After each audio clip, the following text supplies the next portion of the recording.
কিয়ামতের ময়দানে আল্লাহ বলবেন, ও আমার বান্দারা আমারে সেজদা দিয়ে দেখা। কারা কারা দুনিয়াতে সেজদা দিয়েছিলি, আজকে এই কিয়ামতের ময়দানে আমারে সেজদা দিয়ে দেখা। আমরা যারা দুনিয়ার বুকে সেজদা দিয়েছি, আমরা আল্লাহু আকবার বলে সেজদায় লুটিয়ে পড়বো, আলহামদুলিল্লাহ পড়ে।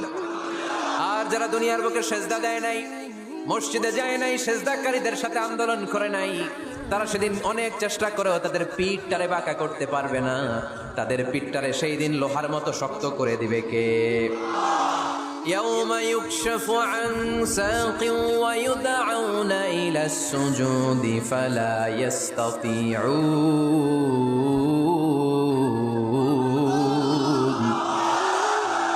সেদিন আল্লাহ তাআলা ওনার পায়ের গোছা উন্মুক্ত করবেন, পায়ের গোছা দেখাবেন আর বলবেন, সেজদা দাও, সেজদা দাও।